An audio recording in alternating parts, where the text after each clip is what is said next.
Capítulo 2 do procedimento relativo aos processos da competência do Tribunal do Júri. Seção 1. Da acusação e da instrução preliminar. Artigo 406. O juiz, ao receber a denúncia ou a queixa, ordenará a citação do acusado para responder à acusação, por escrito, no prazo de 10 dias. Parágrafo 1º. O prazo previsto no caput deste artigo será contado a partir do efetivo cumprimento do mandado ou do comparecimento em juízo do acusado ou de defensor constituído, no caso de citação inválida ou por edital. Parágrafo 2º. A acusação deverá arrolar testemunhas até o máximo de 8 na denúncia ou na queixa. Parágrafo 3º. Na resposta, o acusado poderá arguir preliminares e alegar tudo o que interesse à sua defesa, oferecer documentos e justificações, especificar as provas pretendidas e arrolar testemunhas, até o máximo de 8, qualificando-as e requerendo sua intimação, quando necessário. Artigo 407. As exceções serão processadas em apartado nos termos dos artigos 95 a 112 deste Código. Artigo 408. Não apresentada a resposta no prazo legal, o juiz nomeará defensor para oferecê-la em até 10 dias, concedendo-lhe vista dos autos. Artigo 409. Apresentada a defesa, o juiz ouvirá o Ministério Público ou o querelante sobre preliminares e documentos, em 5 dias. Artigo 410. O juiz determinará a inquirição das testemunhas e a realização das diligências requeridas pelas partes, no prazo máximo de 10 dias. Artigo 411. Na audiência de instrução, proceder-se-á à tomada de declarações do ofendido, se possível, à inquirição das testemunhas arroladas pela acusação e pela defesa, nesta ordem, bem como aos esclarecimentos dos peritos, às acariações e ao reconhecimento de pessoas e coisas, interrogando-se, em seguida, o acusado e procedendo-se o debate. Parágrafo 1º. Os esclarecimentos dos peritos dependerão de prévio requerimento e de deferimento pelo juiz. Parágrafo 2º. As provas serão produzidas em uma só audiência, podendo o juiz indeferir as consideradas irrelevantes, impertinentes ou protelatórias. Parágrafo 3º. Encerrada a instrução probatória, observar-se-á, se for o caso, o disposto no artigo 384 deste Código. Parágrafo 4º. As alegações serão orais, concedendo-se a palavra, respectivamente, à acusação e à defesa, pelo prazo de 20 minutos, prorrogáveis por mais 10. Parágrafo 5º. Havendo mais de um acusado, o tempo previsto para a acusação e a defesa de cada um deles será individual. Parágrafo 6º. Ao assistente do Ministério Público, após a manifestação deste, serão concedidos 10 minutos, prorrogando-se por igual período o tempo de manifestação da defesa. Parágrafo 7º. Nenhum ato será adiado, salvo quando imprescindível à prova faltante, determinando o juiz a condução coercitiva de quem deva comparecer. Parágrafo 8º. A testemunha que comparecer será inquirida independentemente da suspensão da audiência, observada em qualquer caso a ordem estabelecida no caput deste artigo. Parágrafo 9º. Encerrados os debates, o juiz proferirá sua decisão, ou o fará em 10 dias, ordenando que os autos para isso lhe sejam concluídos. Artigo 412. O procedimento será concluído no prazo máximo de 90 dias. Seção 2.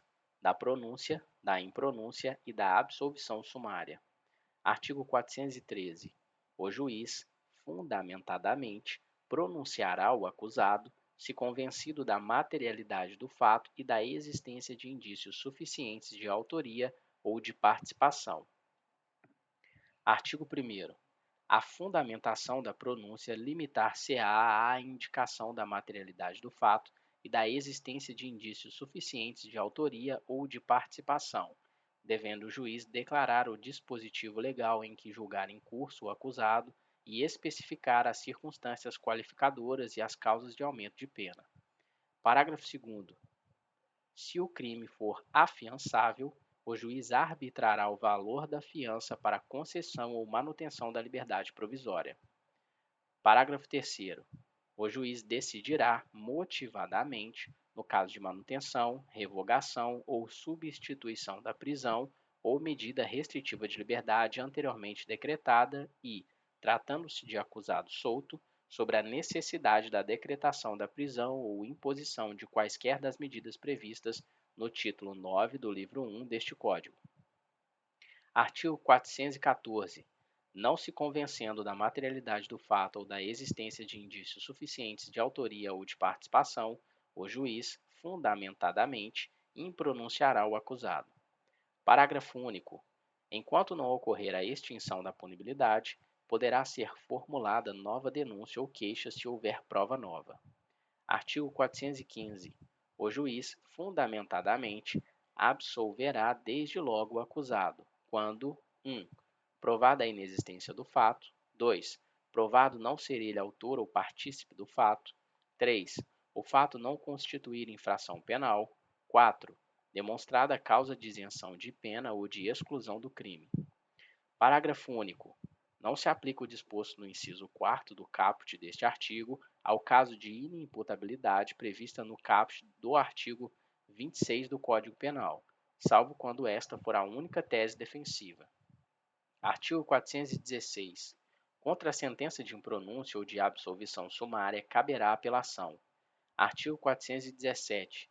Se houver indícios de autoria ou de participação de outras pessoas não incluídas na acusação, o juiz, ao pronunciar ou impronunciar o acusado, determinará o retorno dos autos ao Ministério Público por 15 dias, aplicável no que couber o artigo 80 deste Código. Artigo 418. O juiz poderá dar ao fato definição jurídica diversa da constante da acusação, embora o acusado fique sujeito à pena mais grave. Artigo 419. Quando o juiz se convencer, em discordância com a acusação, da existência de crime diverso dos referidos no parágrafo 1º do artigo 74 deste Código e não for competente para o julgamento, remeterá os autos ao juiz que o seja. Parágrafo único. Remetidos os autos do processo a outro juiz, à disposição deste ficará o acusado preso. Artigo 420. A intimação da decisão de pronúncia será feita 1. Pessoalmente ao acusado, ao defensor nomeado e ao Ministério Público. 2. Ao defensor constituído, ao querelante e ao assistente do Ministério Público, na forma do disposto no parágrafo 1º do artigo 370 deste Código. Parágrafo único. Será intimado por edital o acusado solto que não for encontrado.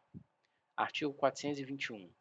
Preclusa a decisão de pronúncia, os autos serão encaminhados ao juiz presidente do Tribunal do Júri. Parágrafo 1º. Ainda que preclusa a decisão de pronúncia, havendo circunstância superveniente que altere a classificação do crime, o juiz ordenará a remessa dos autos ao Ministério Público. Parágrafo 2º. Em seguida, os autos serão concluídos ao juiz para decisão. Seção 3. Da preparação do processo para julgamento em plenário. Artigo 422.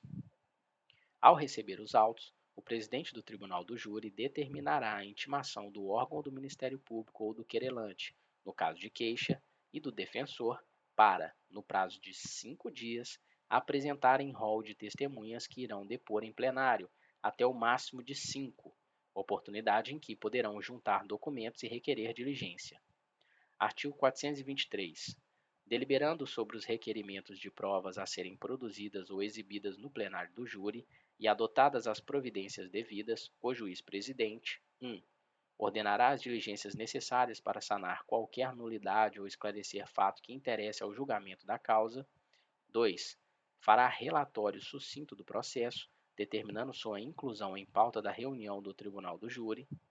Artigo 424.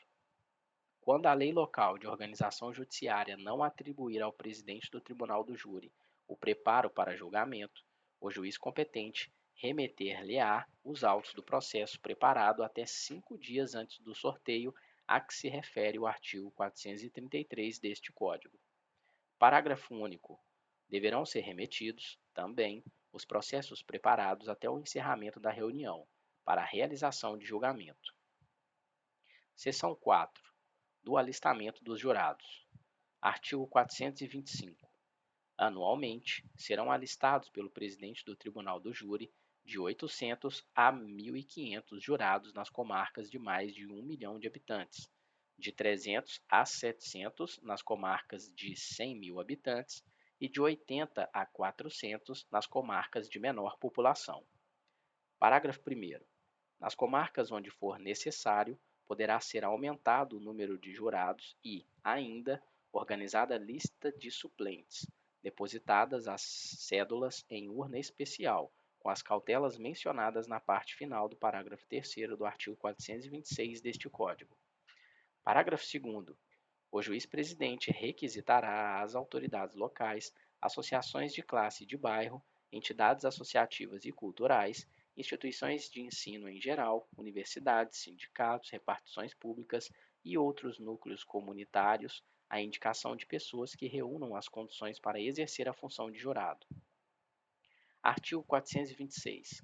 A lista geral dos jurados, com indicação das respectivas profissões, será publicada pela imprensa até o dia 10 de outubro de cada ano e divulgada em editais afixados à porta do Tribunal do Júri.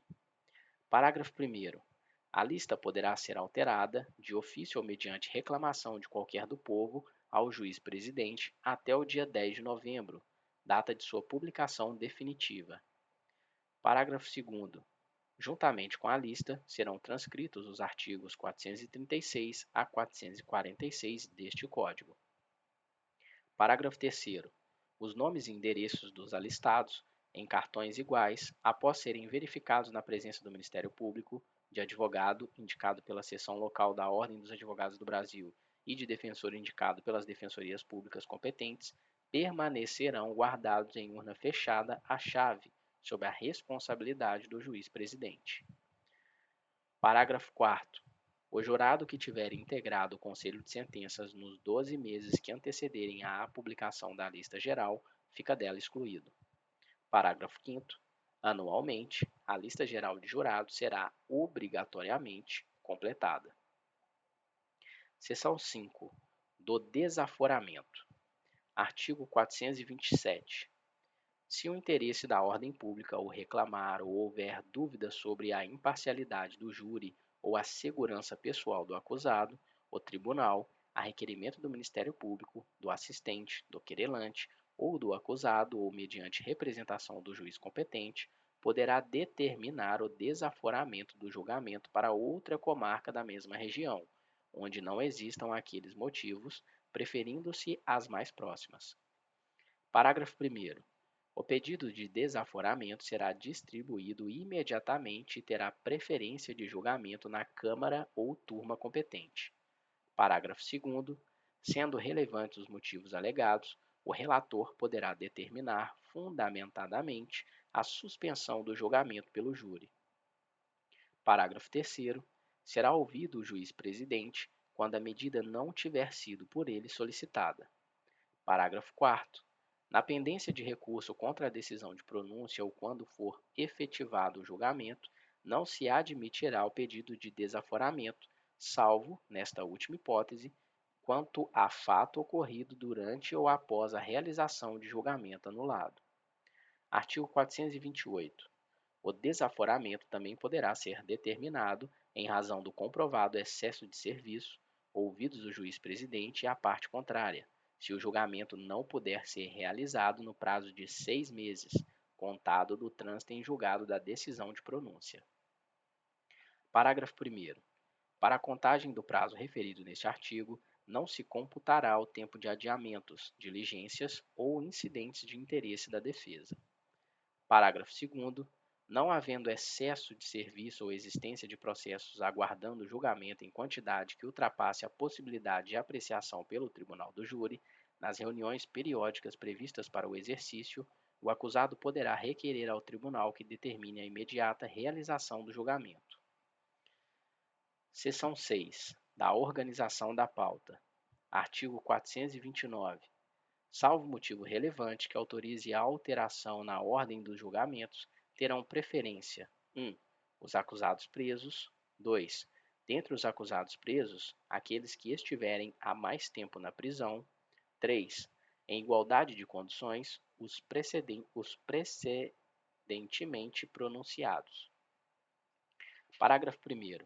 Antes do dia designado para o primeiro julgamento da reunião periódica, será afixada na porta do edifício do Tribunal do Júri a lista dos processos a serem julgados, obedecida a ordem prevista no caput deste artigo. Parágrafo 2º. O juiz-presidente reservará datas na mesma reunião periódica para a inclusão de processo que tiver o julgamento adiado. Artigo 430. O assistente somente será admitido se tiver requerido sua habilitação até 5 dias antes da data da sessão na qual pretenda atuar. Artigo 431. Estando o processo em ordem, o juiz-presidente mandará intimar as partes, o ofendido, se for possível, as testemunhas e os peritos, quando houver requerimento, para a sessão de instrução e julgamento, observando, no que couber, o disposto no artigo 420 deste Código. Seção 7. Do sorteio e da convocação dos jurados. Artigo 432. Em seguida à organização da pauta, o juiz-presidente determinará a intimação do Ministério Público, da Ordem dos Advogados do Brasil e da Defensoria Pública para acompanharem, em dia e hora designados, o sorteio dos jurados que atuarão na reunião periódica. Artigo 433. O sorteio, presidido pelo juiz, far-se-á a portas abertas, cabendo-lhe retirar as cédulas até completar o número de 25 jurados, para a reunião periódica ou extraordinária. Parágrafo 1º. O sorteio será realizado entre o 15º e o 10º dia útil antecedente à instalação da reunião. Parágrafo 2º. A audiência de sorteio não será adiada pelo não comparecimento das partes. Parágrafo 3º. O jurado não sorteado poderá ter o seu nome novamente incluído para as reuniões futuras. Artigo 434. Os jurados sorteados serão convocados pelo correio ou por qualquer outro meio hábil para comparecer no dia e hora designados para a reunião, sob as penas da lei. Parágrafo único. No mesmo expediente de convocação serão transcritos os artigos 436 a 446 deste Código. Artigo 435. Serão afixados na porta do edifício do Tribunal do Júri a relação dos jurados convocados, os nomes dos acusados e dos procuradores das partes, além do dia, hora e local das sessões de instrução e julgamento. Seção 8. Da função do jurado. Artigo 436. O serviço do júri é obrigatório.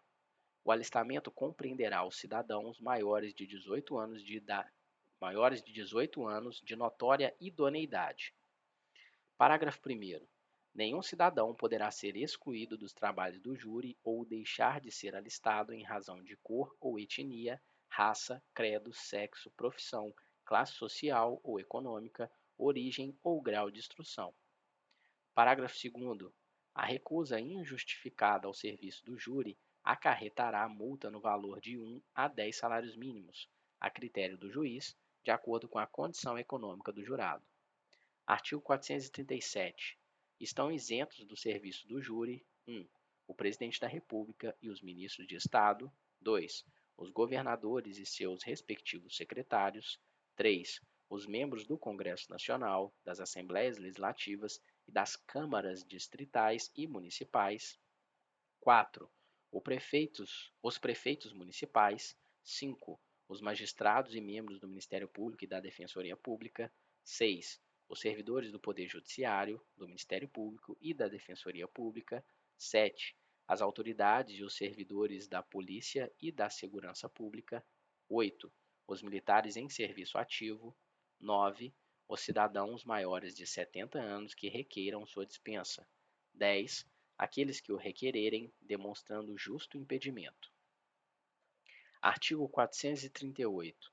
A recusa ao serviço do júri, fundada em convicção religiosa, filosófica ou política, importará no dever de prestar serviço alternativo, sob pena de suspensão dos direitos políticos, enquanto não prestar o serviço imposto. Parágrafo 1º.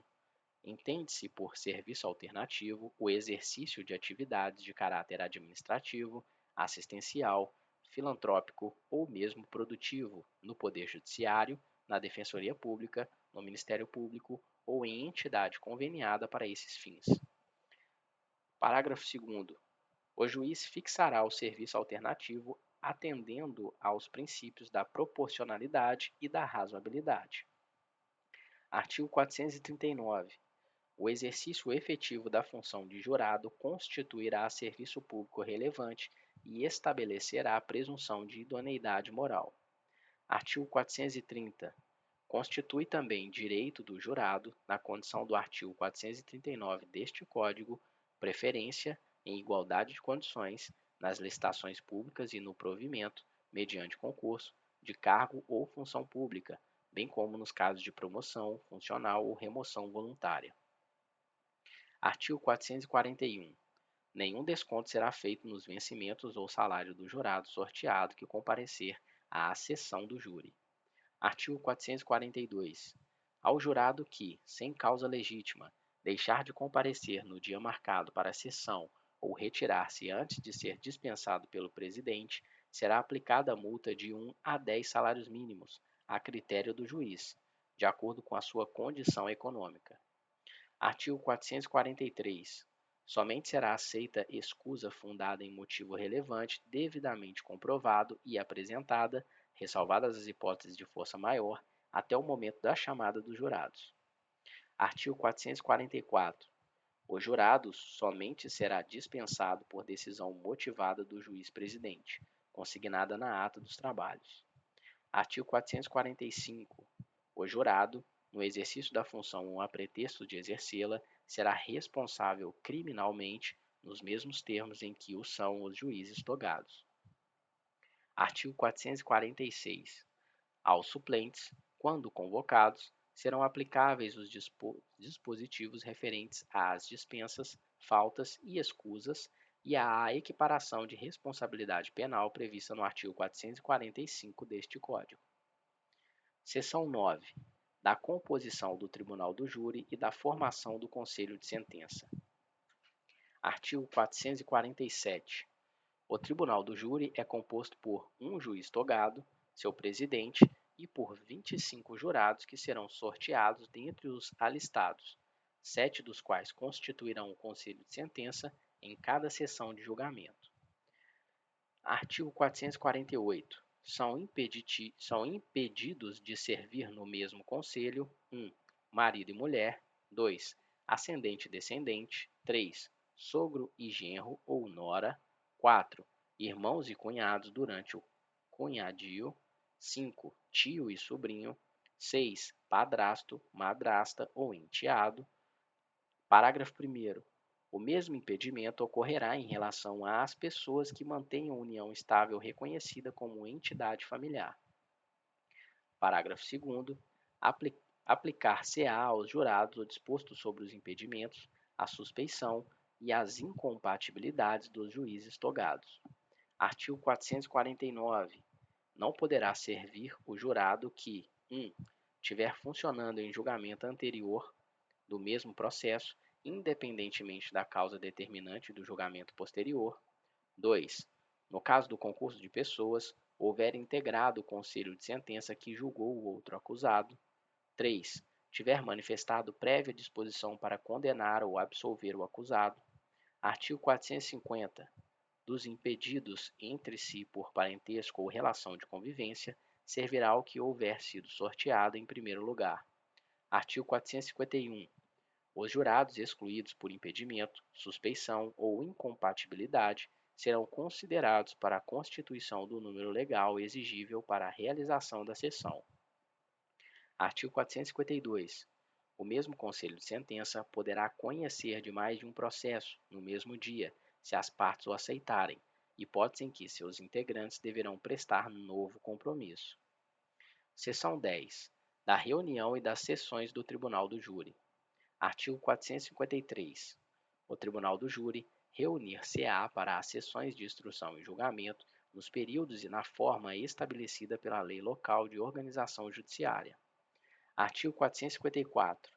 Até o momento de abertura dos trabalhos da sessão, o juiz-presidente decidirá os casos de isenção e dispensa de jurados e o pedido de adiamento de julgamento, mandando consignar em ata as deliberações. Artigo 455. Se o Ministério Público não comparecer, o juiz-presidente adiará o julgamento para o primeiro dia desimpedido da mesma reunião, cientificadas as partes e as testemunhas. Parágrafo único. Se a audiência não for justificada, o fato será imediatamente comunicado ao Procurador-Geral da Justiça com a data designada para a nova sessão. Artigo 456. Se a falta, sem escusa legítima, for do advogado do acusado, e se outro não for por este constituído, o fato será imediatamente comunicado ao presidente da seccional da Ordem dos Advogados do Brasil, com a data designada para a nova sessão. Parágrafo 1º. Não havendo escusa legítima, o julgamento será adiado somente uma vez, devendo o acusado ser julgado quando chamado novamente. Parágrafo 2º. Na hipótese do parágrafo 1º deste artigo, o juiz intimará a Defensoria Pública para um novo julgamento, que será adiado para o primeiro dia desimpedido, observado o prazo mínimo de 10 dias. Artigo 457. O julgamento não será adiado pelo não comparecimento do acusado solto, do assistente ou do advogado do querelante, que tiver sido regularmente intimado. Parágrafo 1º. Os pedidos de adiamento e as justificações de não comparecimento deverão ser, salvo comprovado motivo de força maior, previamente submetidos à apreciação do juiz-presidente do Tribunal do Júri. Parágrafo 2º. Se o acusado preso não for conduzido, o julgamento será adiado para o primeiro dia desimpedido da mesma reunião, salvo se houver pedido de dispensa de comparecimento subscrito por ele e seu defensor. Artigo 458. Se a testemunha, sem justa causa, deixar de comparecer, o juiz-presidente, sem prejuízo da ação penal pela desobediência, aplicar-lhe-á a multa prevista no parágrafo 2º do artigo 436 deste Código. Artigo 459. Aplicar-se-á às testemunhas a serviço do Tribunal do Júri o disposto no artigo 441 deste Código. Artigo 460. Antes de constituído o conselho de sentença, as testemunhas serão recolhidas a lugar onde umas não possam ouvir os depoimentos das outras. Artigo 461. O julgamento não será adiado se a testemunha deixar de comparecer, salvo se uma das partes tiver requerido a sua intimação por mandado, na oportunidade de que trata o artigo 422 deste Código, declarando não prescindir do depoimento e indicando a sua localização. Parágrafo 1º. Se intimada, a testemunha não comparecer, o juiz-presidente suspenderá os trabalhos e mandará conduzi-la ou adiará o julgamento para o primeiro dia desimpedido, ordenando a sua condução. Parágrafo 2º. O julgamento será realizado mesmo na hipótese de a testemunha não ser encontrada no local indicado, se assim for certificado por oficial de justiça. Artigo 462. Realizadas as diligências referidas nos artigos 454 a 461 deste Código, o juiz-presidente verificará se a urna contém as cédulas dos 25 jurados sorteados, mandando que o escrivão proceda à chamada deles. Artigo 463. Comparecendo, pelo menos 15 jurados, o juiz-presidente declarará instalados os trabalhos, anunciando o processo que será submetido a julgamento. Parágrafo 1º. O oficial de justiça fará o pregão, certificando a diligência nos autos. Parágrafo 2º. Os jurados excluídos por impedimento ou suspeição serão computados para a constituição do número legal. Artigo 464. Não havendo o número referido no artigo 463 deste Código, proceder-se-á ao sorteio de tantos suplentes quantos necessários e designar-se-á nova data para a sessão do júri. Artigo 465. Os nomes dos suplentes serão consignados em ata, remetendo-se o expediente de convocação, com observância do disposto nos artigos 434 e 435 deste Código. Artigo 466. Antes do sorteio dos membros do Conselho de Sentença, o juiz-presidente esclarecerá sobre os impedimentos, a suspeição e as incompatibilidades constantes dos artigos 448 e 449 deste Código. Parágrafo 1º. O juiz-presidente também advertirá os jurados de que, uma vez sorteados, não poderão comunicar-se entre si e com outrem, nem manifestar sua opinião sobre o processo, sob pena de exclusão do Conselho e multa, na forma do parágrafo 2º do artigo 436 deste Código. Parágrafo 2º. A incomunicabilidade será certificada nos autos pelo oficial de justiça. Artigo 467.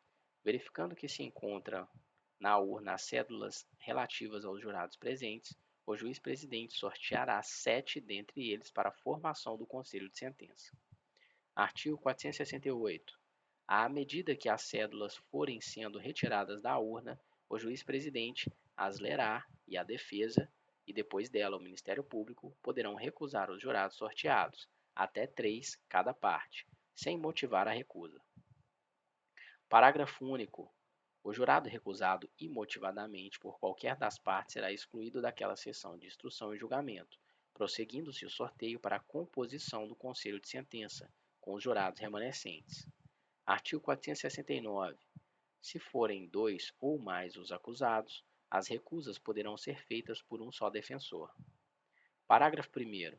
A separação dos jurados somente ocorrerá se, em razão das recusas, não for obtido o número mínimo de 7 jurados para compor o conselho de sentença. Parágrafo 2º. Determinada a separação dos julgamentos, será julgado em primeiro lugar o acusado a quem for atribuída a autoria do fato ou, em caso de coautoria, aplicar-se-á o critério de preferência disposto no artigo 429 deste Código. Artigo 470. Desacolhida a arguição de impedimento, de suspeição ou de incompatibilidade contra o juiz-presidente do Tribunal do Júri, órgão do Ministério Público, jurado ou qualquer funcionário, o julgamento não será suspenso, devendo, entretanto, constar da ata o seu fundamento e a decisão. Artigo 471. Se, em consequência do impedimento, suspeição, incompatibilidade, dispensa ou recusa, não houver número para a formação do conselho, o julgamento será adiado para o primeiro dia desimpedido, após sorteados os suplentes, com observância do disposto no artigo 464 deste Código. Artigo 472. Formado o conselho de sentença, o presidente, levantando-se e, com ele, todos os presentes, fará aos jurados a seguinte exortação: em nome da lei, concito-vos a examinar esta causa com imparcialidade e a proferir a vossa decisão de acordo com a vossa consciência e os ditames da justiça. Os jurados, nominalmente chamados pelo presidente, responderão: assim o prometo. Parágrafo único. O jurado, em seguida, receberá cópias da pronúncia ou, se for o caso, das decisões posteriores que julgaram admissíveis a acusação e do relatório do processo. Seção 11. Da instrução em plenário. Artigo 473. Prestado compromisso pelos jurados, será iniciada a instrução plenária quando o juiz-presidente, o Ministério Público, o assistente, o querelante e o defensor do acusado tomarão, sucessiva e diretamente, as declarações do ofendido, se possível, e inquirirão as testemunhas arroladas pela acusação. Parágrafo 1º. Para a inquirição das testemunhas arroladas pela defesa, o defensor do acusado formulará as perguntas antes do Ministério Público e do assistente, mantidos no mais a ordem e os critérios estabelecidos neste artigo. Parágrafo 2º. Os jurados poderão formular perguntas ao ofendido e às testemunhas por intermédio do juiz-presidente. Parágrafo 3º. As partes e os jurados poderão requerer acariações, reconhecimento de pessoas e coisas e esclarecimento dos peritos, bem como a leitura de peças que se refiram exclusivamente às provas colhidas por carta precatória e às provas cautelares, antecipadas ou não repetíveis. Artigo 474. A seguir será o acusado interrogado, se estiver presente, na forma estabelecida no capítulo 3 do título 7 do livro 1 deste Código, com as alterações introduzidas nesta seção. Parágrafo 1º. O Ministério Público, o assistente, o querelante e o defensor, nessa ordem, poderão formular diretamente perguntas ao acusado. Parágrafo 2º. Os jurados formularão perguntas por intermédio do juiz-presidente. Parágrafo 3º. Não se permitirá o uso de algemas no acusado durante o período em que permanecer no plenário do júri, salvo se absolutamente necessário à ordem dos trabalhos, à segurança das testemunhas ou à garantia da integridade física dos presentes. Artigo 474-A. Durante a instrução em plenário, todas as partes e demais sujeitos processuais presentes no ato deverão respeitar a dignidade da vítima, sob pena de responsabilização civil, penal e administrativa, cabendo ao juiz presidente garantir o cumprimento do disposto neste artigo, vedadas 1. A manifestação sobre circunstâncias ou elementos alheios aos fatos objeto de apuração nos autos. 2. A utilização de linguagem, de informações ou de material que ofendam a dignidade da vítima ou de testemunhas. Artigo 475. O registro dos depoimentos e do interrogatório será feito pelos meios ou recursos de gravação magnética, eletrônica, estenótica ou técnica similar, destinada a obter maior fidelidade e celeridade na colheita da prova. Parágrafo único. A transcrição do registro, após feita a degravação, constará dos autos. Seção 12. Dos debates. Artigo 476. Encerrada a instrução, será concedida a palavra ao Ministério Público, que fará a acusação nos limites da pronúncia ou das decisões posteriores que julgaram admissível a acusação, sustentando, se for o caso, a existência de circunstância agravante. Parágrafo 1º. O assistente falará depois do Ministério Público. Parágrafo 2º. Tratando-se de ação penal de iniciativa privada, falará em primeiro lugar o querelante e, em seguida, o Ministério Público, salvo se este houver retomada a titularidade da ação penal na forma do artigo 29 deste Código. Parágrafo 3º.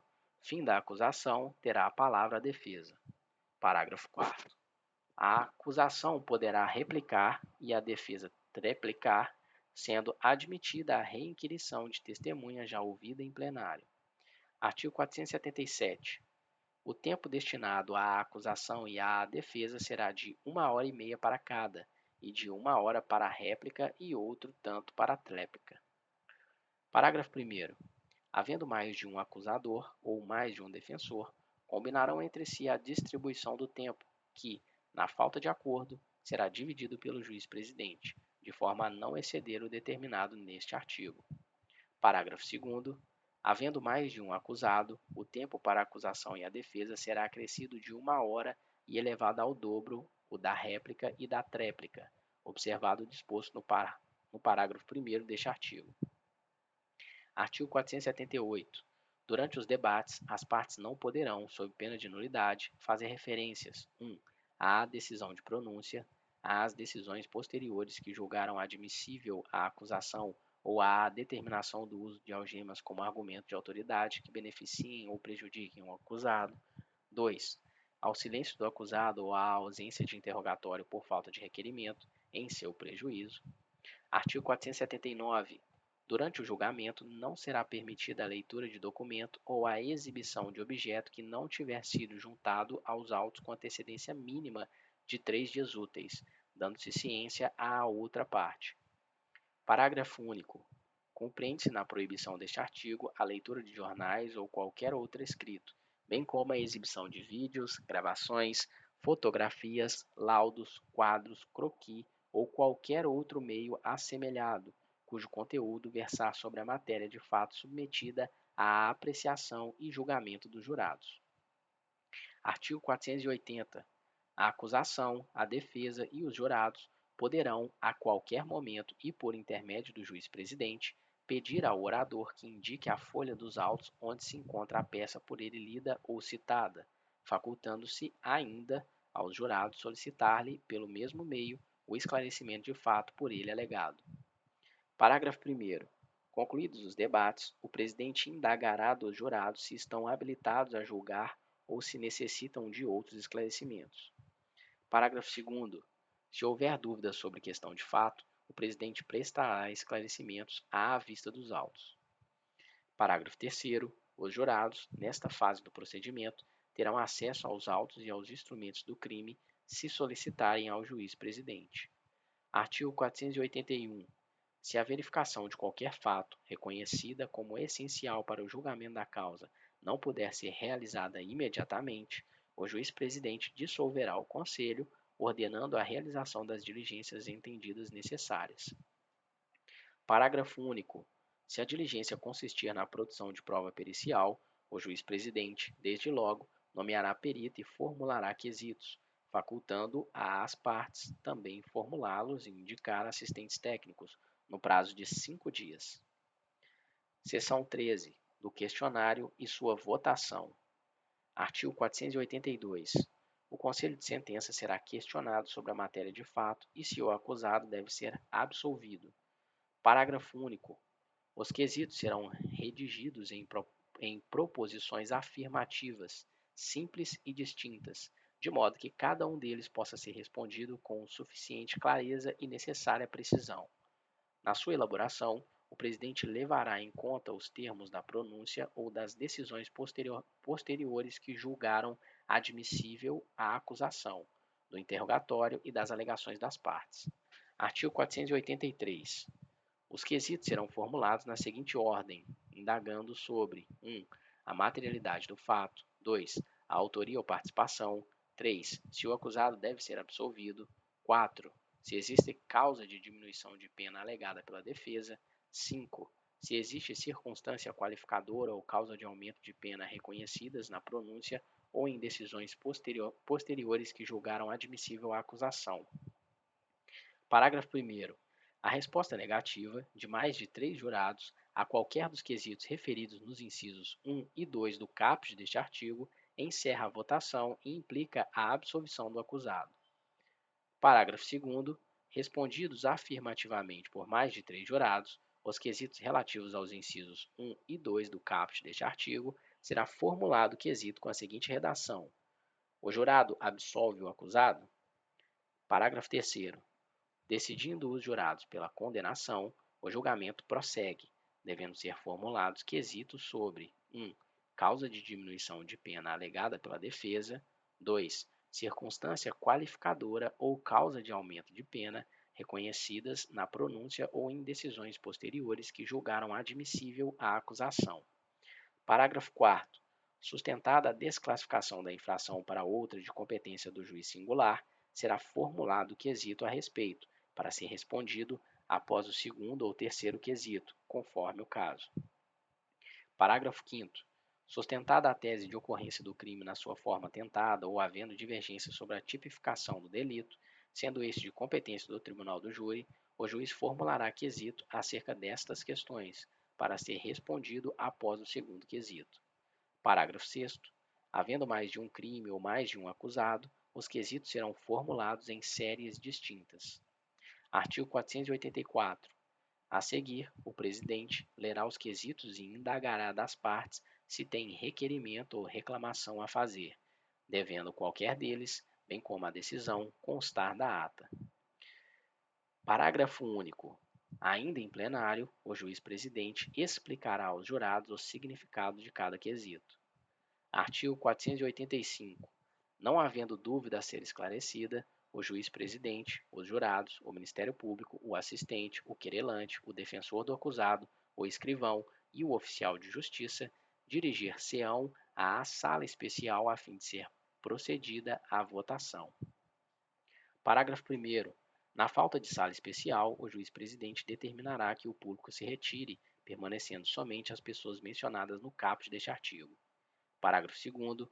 O juiz-presidente advertirá as partes de que não será permitida qualquer intervenção que possa perturbar a livre manifestação do Conselho e fará retirar da sala quem se portar inconvenientemente.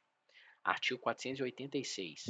Antes de proceder-se à votação de cada quesito, o juiz-presidente mandará distribuir aos jurados pequenas cédulas feitas de papel opaco e facilmente dobráveis, contendo 7 delas a palavra sim, 7 a palavra não.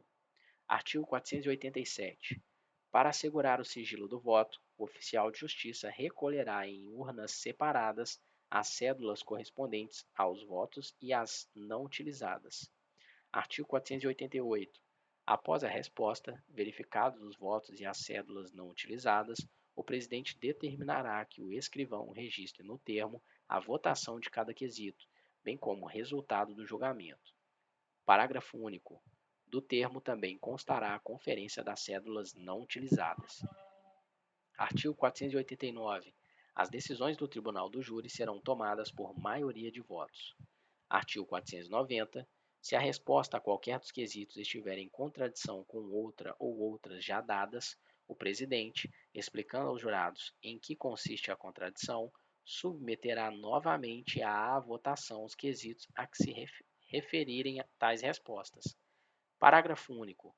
Se, pela resposta dada a um dos quesitos, o presidente verificar que ficam prejudicados os seguintes, assim o declarará, dando por fim da votação. Artigo 491.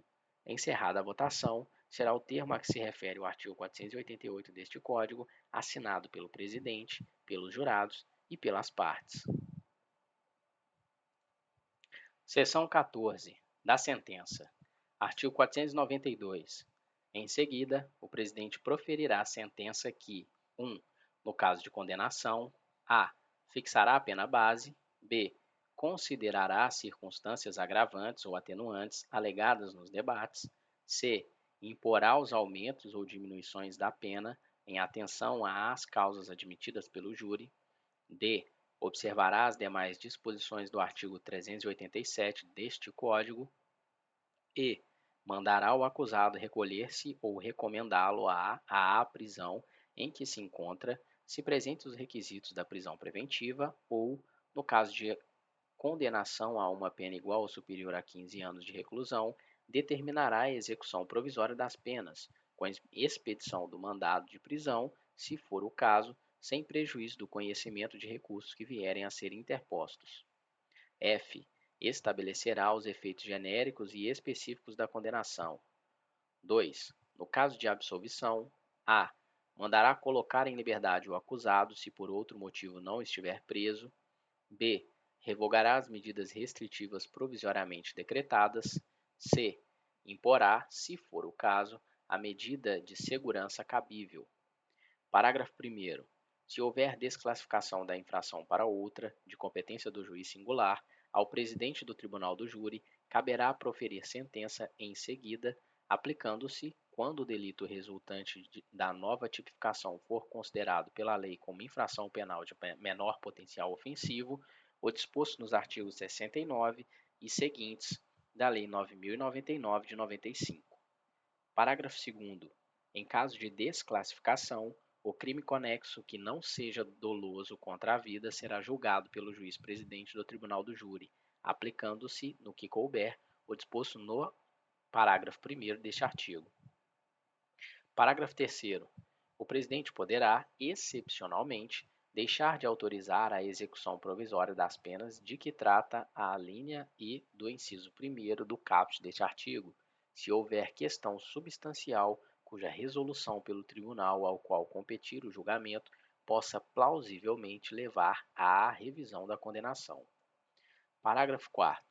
A apelação interposta contra a decisão condenatória do Tribunal do Júri a uma pena igual ou superior a 15 anos de reclusão não terá efeito suspensivo. Parágrafo 5º. Excepcionalmente, poderá o tribunal atribuir efeito suspensivo à apelação de que trata o parágrafo 4º deste artigo, quando verificado cumulativamente que o recurso 1. Não tem propósito meramente protelatório.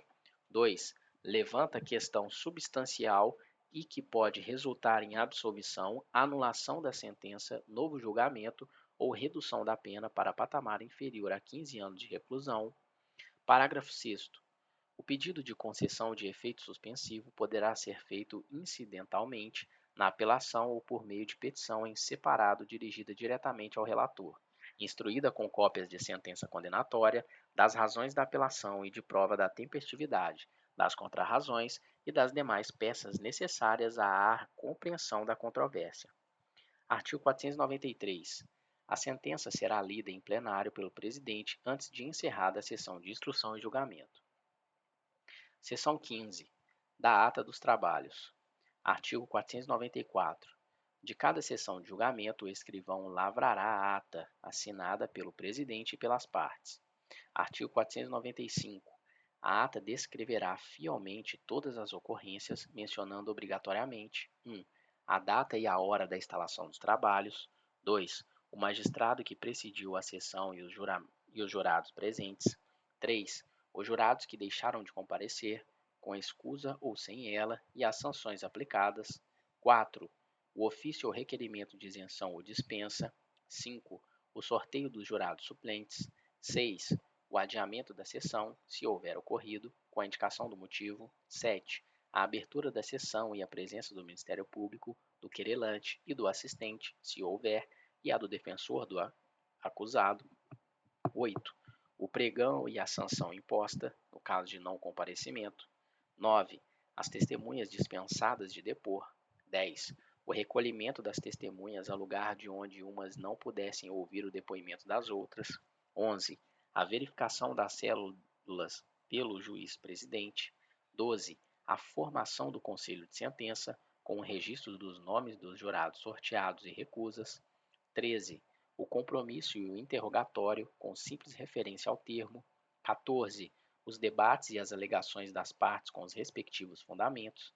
15. Os incidentes. 16. O julgamento da causa. 17. A publicidade dos atos da instrução plenária, das diligências e da sentença. Artigo 496. A falta da ata sujeitará o responsável a sanções administrativa e penal. Seção 16. Das atribuições do presidente do Tribunal do Júri. Artigo 497. São atribuições do juiz-presidente do Tribunal do Júri, além de outras expressamente referidas neste Código: 1. Regular a polícia das sessões e prender os desobedientes. 2. Requisitar o auxílio da força pública, que ficará sob sua exclusiva autoridade. 3. Dirigir os debates, intervindo em caso de abuso, excesso de linguagem ou mediante requerimento de uma das partes. 4. Resolver as questões incidentes que não dependam de pronunciamento do júri. 5. Nomear defensor ao acusado, quando considerá-lo indefeso, podendo, neste caso, dissolver o conselho e designar novo dia para o julgamento, com a nomeação ou a constituição de novo defensor. 6. Mandar retirar da sala o acusado que dificultar a realização do julgamento, o qual prosseguirá sem a sua presença. 7. Suspender a sessão pelo tempo indispensável à realização das diligências requeridas ou entendidas necessárias, mantida a incomunicabilidade dos jurados. 8. Interromper a sessão por tempo razoável para proferir sentença e para repouso ou refeição dos jurados. 9. Decidir, de ofício, ouvidos o Ministério Público e a Defesa, ou a requerimento de qualquer destes, a arguição de extinção de punibilidade. 10. Resolver as questões de direito suscitadas no curso do julgamento. 11. Determinar, de ofício ou a requerimento das partes ou de qualquer jurado, as diligências destinadas a sanar nulidade ou a suprir falta que prejudique o esclarecimento da verdade. 12. Regular, durante os debates, a intervenção de uma das partes, quando a outra estiver com a palavra, podendo conceder até 3 minutos para cada parte requerido, que serão acrescidos ao tempo desta última. Capítulo 3. Do processo e do julgamento dos crimes da competência do juiz singular. Do artigo 498 até o artigo 502 foram todos revogados.